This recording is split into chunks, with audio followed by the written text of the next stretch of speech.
제가 살고 있는 집에 대해서 올 1, 4분기에 청구된 납입 고지서입니다.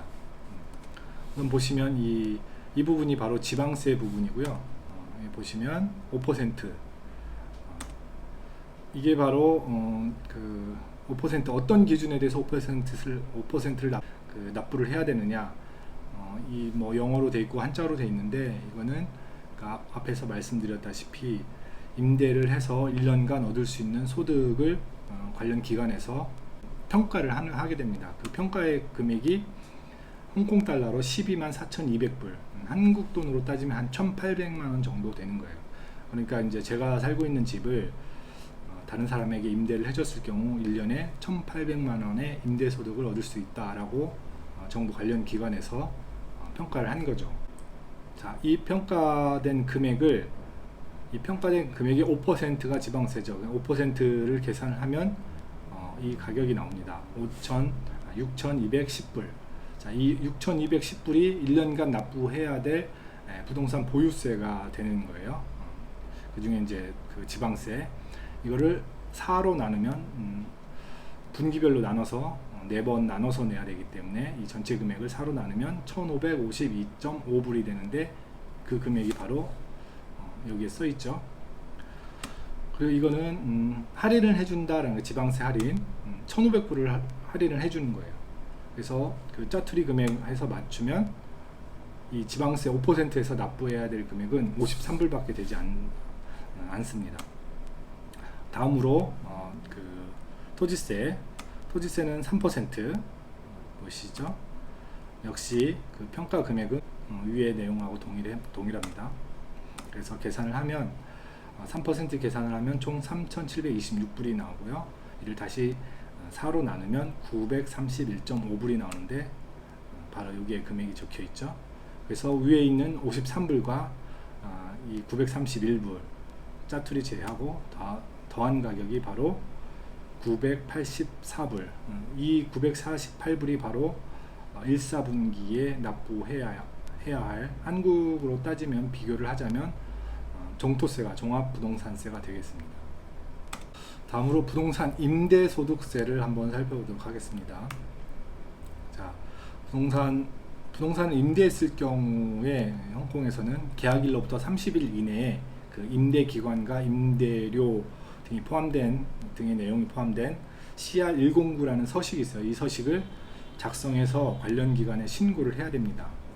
자, 임대인은 임대 사실을 신고를 해야만 임대인으로서의 권리를 보장받을 수 있습니다.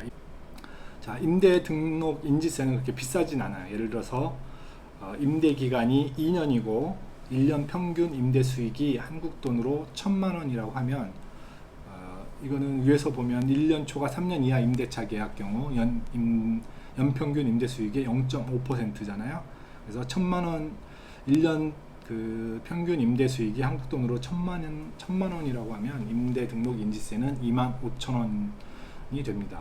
자, 임대 소득세는 총 임대 수익에서 그 20%는 비용으로 공제를 해줘요. 그리고 나머지 80%에 대해서 15%의 임대 소득세를 부과를 하게 됩니다. 이를 연 2회 나눠서 청구를 하게 되는데, 예를 들어서 1년 임대 소득이 1,000만 원이다. 그러면 20%를 제외를 하고 그러면 800만 원이 남죠. 이 800만 원의 15%, 120만 원을 그 임대 소득세로 청구를 하게 되는 거죠, 정부에서. 그러면 이런 그 홍콩 부동산 그 정책에 대해서 주택 가격 폭등을 막았을까?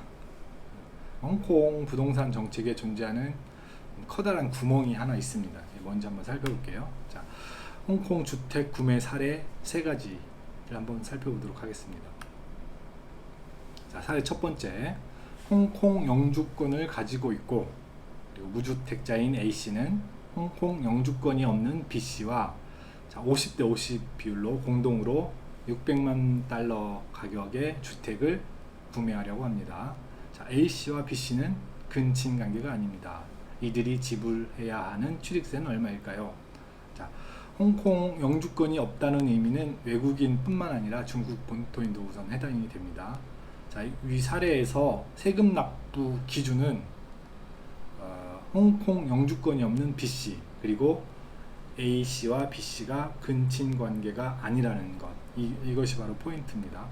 그래서 비록 A씨와 B씨가 50대 50의 비율로 주택을 구매를 했더라도 300만 달러 나눠서 세금이 부과되는 것이 아니라 전체 금액인 전체 매매가인 600만 달러에 대해서 세금을 납부를 해야 됩니다.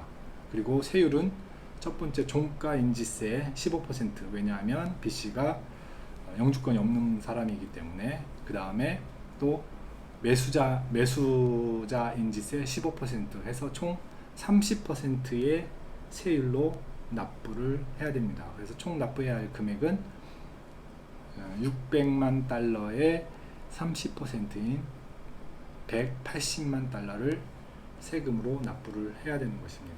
자, 사례 두 번째. 홍콩 영주권을 가지고 있고 무주택자인 A씨는 한국인 아내 B씨와 공동으로 50대 50 비율로 600만 달러의 가격의 주택을 구매하려고 합니다. 자, 한국인 B씨는 아직 홍콩 영주권이 없습니다. 그럼 이들이 지불해야 할 취득세는 얼마일까요? 자, B씨가 비록 영주권이 없지만 A씨와 근친 관계이고 A씨는 무주택 홍콩 영주권자이기 때문에 종가인지세 제2 표준세율이 적용되어서 600만 달러에 해당되는 3%의 취득세가 부과가 됩니다. 그래서 A씨와 B씨가 납부해야 할 취득세는 18만 불입니다. 앞 사례 1과 10배 차이가 나는 겁니다.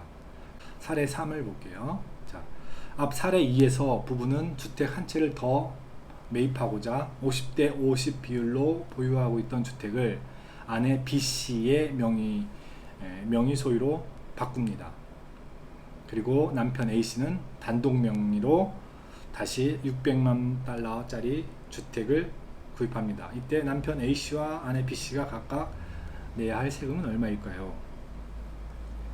자, 다주택자와 외국인의 주택 구매에 대한 높은 세율에도 불구하고 자, 커다란 구멍이 존재하는데 바로 홍콩에는 상속세가 없다는 겁니다. 그래서 홍콩은 2006년 2월 11일을 기점으로 해서 상속세를 폐지를 합니다. 그래서 위 사례에서 아내 B씨가 내야 할 세금은 소유 이전 등기세 100불, 우리나라 돈으로 15,000원만 납부하면 됩니다. 그리고 남편 A씨는 무주택자 상태가 되었기 때문에 종가인지세 제2 표준세율이 적용되어서 600만 달러의 3%, 즉 18만 달러만 내면 됩니다. 근친관계에서는 이게 상속의 개념이 되어서 근친관계 거래에서는 세금이 부과가 되지 않아요. 그러니까 가족 수에 따라서 주택을 보유를 할 수가 있고 아주 저렴한 세금 때문에, 그래서 돈이 있는 집들은 그 가족 수대로 주택을 아주 저렴한 세율로 주택을 구입을 할 수가 있게 되는 겁니다. 자, 이상으로 그 홍콩 부동산 이야기 첫 번째 방송을 마치도록 하겠습니다. 도움이 됐으면 좋겠고요. 궁금하신 것이 있으면 그 댓글로 남겨주시고 도움이 되셨다면 좋아요, 구독 부탁드립니다. 자, 이것으로 마치겠습니다.